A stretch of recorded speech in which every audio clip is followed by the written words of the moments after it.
Glória a Deus pela sua vida. Tudo bom com vocês? Graça e paz da parte do nosso Senhor Jesus Cristo. Que o amor do Pai, a consolação do Espírito Santo, a graça do nosso Senhor Jesus esteja sobre cada um de vocês hoje e sempre. Como é que nós estamos? Tudo bem? Tudo na paz, né? Já nos preparativos do Natal, chegando aí, quase na véspera do Natal, né? Eu eu gostaria de desejar que vocês tenham um tempo de paz, de refrigério, um tempo de confraternização com a família, né? O verdadeiro sentido do Natal, ou seja, o nascimento de Jesus dentro de nós, o crescimento, o desenvolvimento de Jesus dentro de nós, seja o centro desse Natal, né?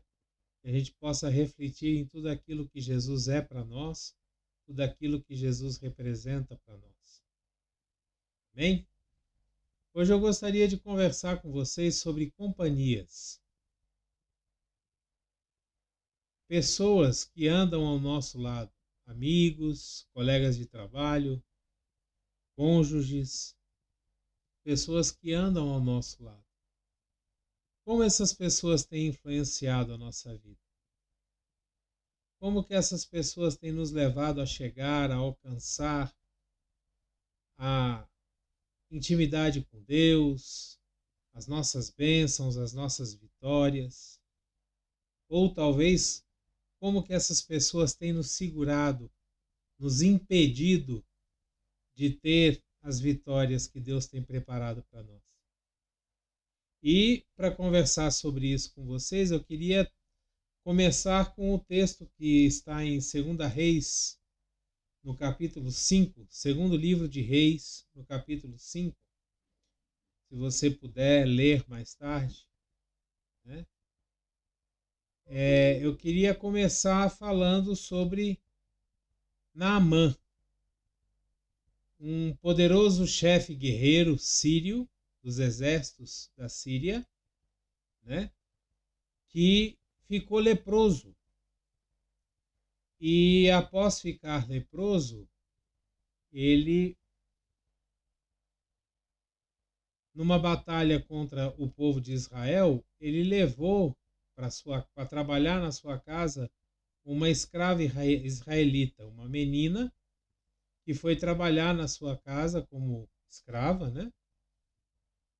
E certo dia ela chegou para a esposa de Naamã e falou assim: se o meu senhor conhecesse o profeta que tem em Israel, ele poderia ir até lá e ele ficaria curado da sua lepra. Naamã, ao saber disso através da sua esposa, ele buscou formas de ir a Israel encontrar com esse profeta. Ele foi até o rei da Síria, que lhe deu uma carta autorizando, né, uma carta de apresentação para que ele entregasse ao rei de Israel. E aí ele saiu com a sua comitiva e foi até Israel, até o rei de Israel, e entregou essa carta. O rei de Israel disse: eu não posso te curar, como que eu vou te curar? E ficou meio que desnorteado, né? Nessa época, havia um profeta em Israel chamado Eliseu. E Eliseu, quando ouviu falar do que havia acontecido com o rei de Israel e Naamã, ele mandou um mensageiro dizendo: vai, chama Naamã e que ele venha até mim. Manda Naamã até mim, para me encontrar. Então Naamã foi encontrar o profeta. Chegando lá, Eliseu nem sequer saiu de casa para falar com Naamã. Ele mandou o mensageiro dele dizer a Naamã o seguinte: vai, lava-te 7 vezes no Jordão, e a tua carne te tornará e ficarás purificado. Quando Naamã recebeu essa mensagem, ele ficou muito indignado, né? Porque o profeta nem sequer saiu para conversar com ele. Naamã achou que o profeta ia sair, ia orar, ia fazer um ritual, né? Mas não, o profeta simplesmente disse para ele: vai lá e dê 7 mergulhos no Jordão. Naamã ficou muito indignado e falou: eu vou embora. Isso não vai dar certo, eu vou embora, eu não acredito nisso. Agora, o mais interessante desse texto é que ele fala que as pessoas que estavam com Naamã, os soldados que estavam com Naamã, seus amigos, sua comitiva, eles, no versículo 13, fala assim: então chegaram-se a ele os seus servos e lhe falaram e disseram: meu pai, se o profeta te disser alguma grande coisa, porventura não a farias? Quanto mais dizendo-te ele: lava-te e ficarás purificado. Ou seja, os servos dele, que gostavam provavelmente dele, lógico, né, que acompanhavam ele nas batalhas, eles não permitiram que Naamã desistisse. Eles não permitiram que Naamã fosse embora. Eles falaram: mas vem cá, se o profeta não te pedisse uma coisa grande, séria, complicada de fazer, você não faria? E Naamã pensou e falou: eu faria sim. Então, o texto segue dizendo no versículo 14: Naamã desceu ao Jordão e mergulhou 7 vezes, conforme a palavra do homem de Deus. E a sua carne se tornou como a carne de um menino, e ele ficou purificado. Quantas vezes nós nos deparamos com dificuldades, nós geramos uma expectativa que uma coisa vai ser de determinada forma e ela não acontece da forma que a gente espera e a gente quer desistir. A gente fala: não, para, isso não vai dar certo. E as pessoas que andam conosco, os amigos que andam com a gente, os irmãos que andam ali ao nosso lado, chegam para a gente e falam: cara, vai lá, não desiste não. Sua bênção está logo ali, vai lá. Esse foi o caso de Naamã. Um caso de companhias boas de se ter ao redor. A gente pode ver o texto de Marcos, no livro de Marcos, no capítulo 2, versículos de 1 a 12. A gente pode ver uma narrativa muito interessante também. E essa aqui, no meu entendimento, é uma narrativa assim, que esses são verdadeiros amigos, né? Aqui nós vemos o cumprimento daquela palavra da Bíblia que diz que existem amigos que são mais chegados que irmãos. Esse texto nos conta a história de um paralítico da cidade de Cafarnaum. E esse texto ele fala o seguinte: alguns dias depois, entrou outra vez em Cafarnaum. Jesus entrou outra vez em Cafarnaum. E soube-se que Jesus estava em casa. E logo se ajuntaram tantos que nem ainda nos lugares junto à porta eles cabiam. E Jesus anunciava-lhe a palavra.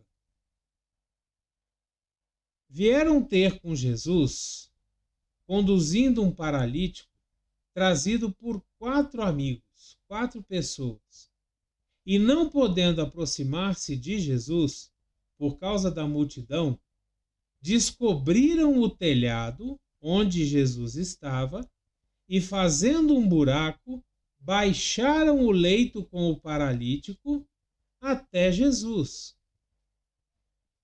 Jesus, vendo-lhes a fé, e aqui eu quero observar uma coisa, Jesus olha a fé dos amigos que estavam descendo o paralítico até Jesus. Jesus não olha a fé do paralítico. Jesus olha a fé dos amigos que desceram o paralítico até Jesus. E Jesus, vendo-lhes a fé, disse ao paralítico: Filho, perdoados estão os teus pecados.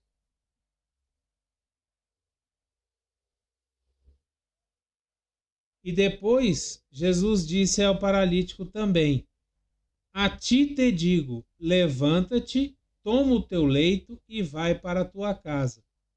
O paralítico levantou-se e, tomando logo o leito, saiu da presença de todos, de sorte que todos se admiraram e glorificaram a Deus, dizendo: Nunca vimos tal coisa. Ou seja, esses amigos desse paralítico, eles são muito melhores do que irmãos. Você vê que eles pegaram o paralítico, olharam, viram que Jesus estava rodeado de pessoas, viram a dificuldade. Eles poderiam muito bem falar: olha, cara, tá muito cheio, amanhã a gente volta, vamos embora. Mas não, eles pegaram, subiram no telhado, abriram um buraco, desceram o paralítico pelo buraco, e ali o paralítico foi curado. Ou seja, são pessoas que te levam para frente, são pessoas que te levam a chegar, a alcançar a sua bênção, são pessoas que não permitem que você desista, são pessoas que mesmo quando você está desestimulado, eles te pegam e te levam para frente. E eu volto a perguntar para você: como são as suas amizades? Como é a atitude das pessoas que te rodeiam? São pessoas que te apoiam? São pessoas que te levam adiante para você conquistar a sua bênção? Ou são pessoas que no primeiro obstáculo olham para você e falam: não, não, não, olha, isso aí não vai dar em nada, é muito difícil, esse negócio que você quer abrir é muito caro, você vai falir em pouco tempo, esse curso que você quer fazer não vale a pena. Como que você tem visto as pessoas que te cercam? Será que não é a hora, nessa passagem de ano, não é a hora de você começar a retirar algumas pessoas do seu convívio e a trazer outras pessoas para perto de você? Será que não está na hora de você ouvir a voz do Espírito Santo, retirando de perto de você aquelas pessoas que só querem te levar para a balada, para o boteco, para mais uma cervejinha, e colocar mais perto de você aquelas pessoas que querem te levar para cima, para um futuro melhor?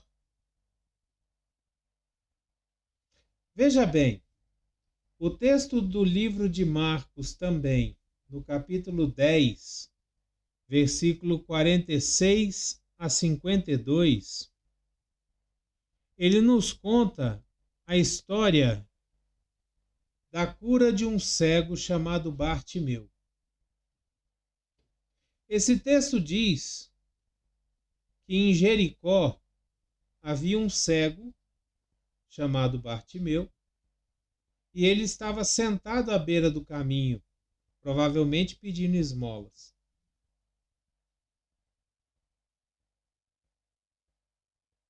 Jesus estava indo embora de Jericó. E Bartimeu ouve a multidão em volta de Jesus. Quando ele ouve aquele alvoroço, ele pergunta para alguém da multidão: o que está acontecendo? E a pessoa fala para ele: é Jesus que está indo embora. Provavelmente, Jesus não voltaria mais a Jericó. Seria a última vez que Jesus passaria por ali. Talvez essa fosse a última oportunidade que Bartimeu teria de conseguir enxergar novamente.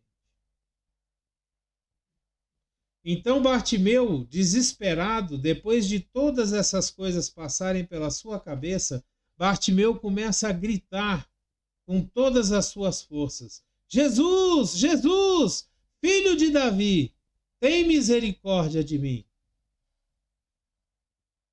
E as pessoas que estavam ao redor de Bartimeu começam a falar: cala a boca, cara. Quem é você? Você acha que Jesus vai te olhar? Você acha que Jesus vai parar para falar com você? Cara, você é só um cego.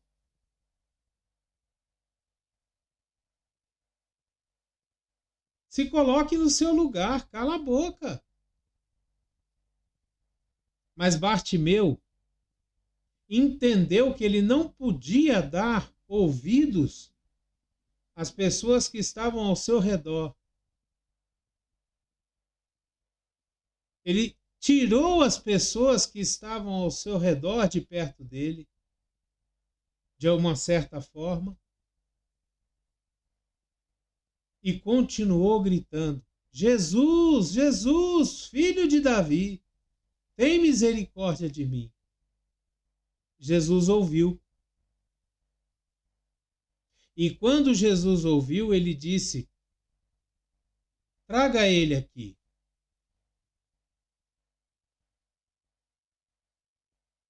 As pessoas foram, buscaram o Bartimeu, levaram até Jesus. E é interessante que quando as pessoas chegam e pegam Bartimeu para levar até Jesus, a palavra de Deus diz que ele lança a sua capa, ele tira a sua capa, simbolizando que ele está tirando de cima dele aquele mau agouro, aquelas pessoas que prendiam ele, aquelas coisas que travavam ele, não deixavam ele de seguir para a bênção. Ele tira a sua capa e vai até Jesus.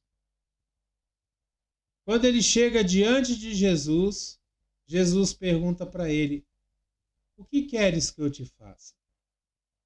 E Bartimeu diz: Senhor, que eu volte a ver. E imediatamente Bartimeu foi curado. Será que não é hora de nós lançarmos a nossa capa? Nessa virada de ano, será que não é hora de nós tirarmos do nosso convívio algumas pessoas? E aí você vai dizer para mim: mas a palavra de Deus diz que nós temos que amar o próximo como a nós mesmos. Sim, a palavra diz que nós temos que amar ao próximo como a nós mesmos. Mas em nenhum lugar da Bíblia ela diz que nós temos que conviver. Nós temos que amar. Nós temos que respeitar, nós temos que aceitar, mas em momento algum a palavra de Deus diz que nós temos que ter essas pessoas em nosso convívio. Em momento algum a palavra de Deus nos diz que nós temos que aceitar os conselhos dessas pessoas.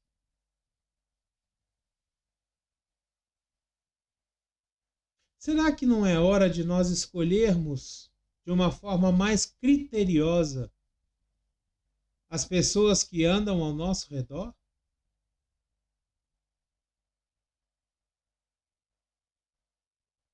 Eu deixo essa pergunta para sua reflexão.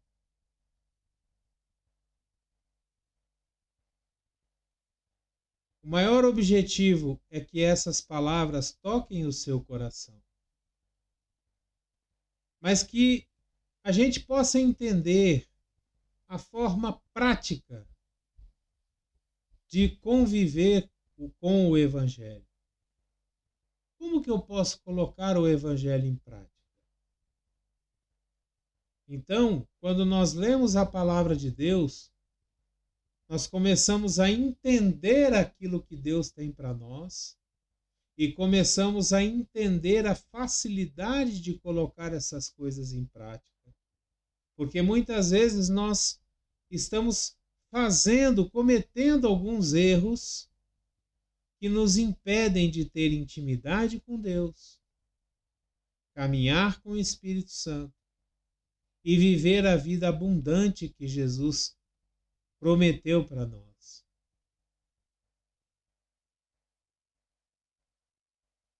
Queria que você refletisse sobre isso. O seu círculo de amizade.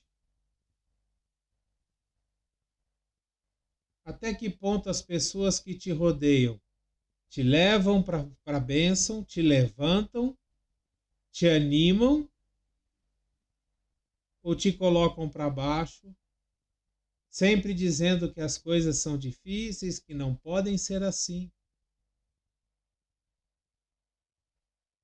Que nessa virada de ano a gente possa tomar essas atitudes para colocar as nossas vidas no lugar, principalmente diante de Deus, principalmente diante do Espírito Santo de Deus. Quero orar com você agora. Pai amado, Pai querido, louvado seja o teu nome, Senhor, pela tua palavra. Glorificado seja o teu nome, Senhor, porque nós podemos ouvir a tua palavra, entender a tua palavra.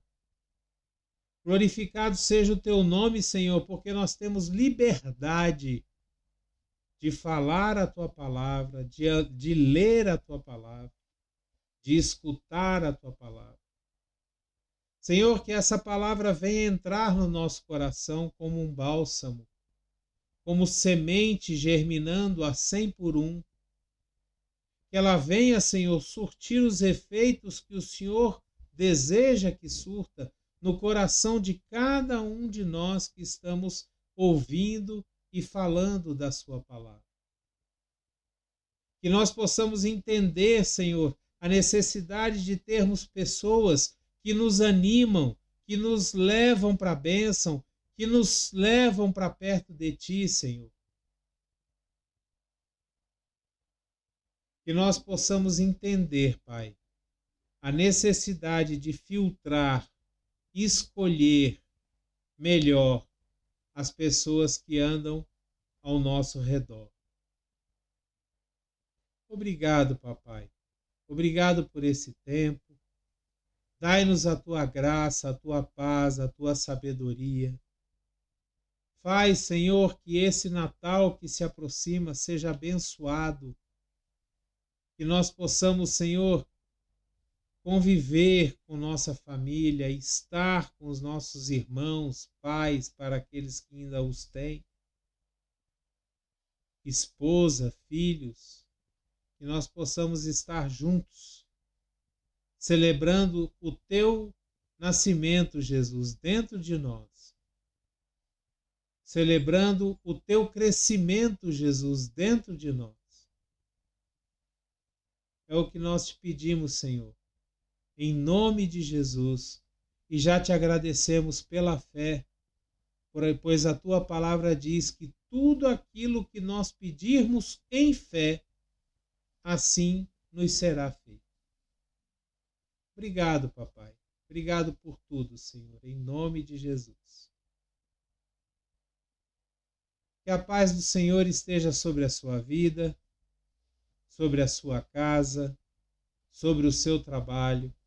Eu quero abençoar tudo aquilo que você tem. Eu quero abençoar tudo aquilo que você é. Porque é mais importante o que você é do que o que você tem. Que Deus te abençoe muito. É o que eu desejo a você. Abreijos para você. Até o próximo vídeo. Tchau.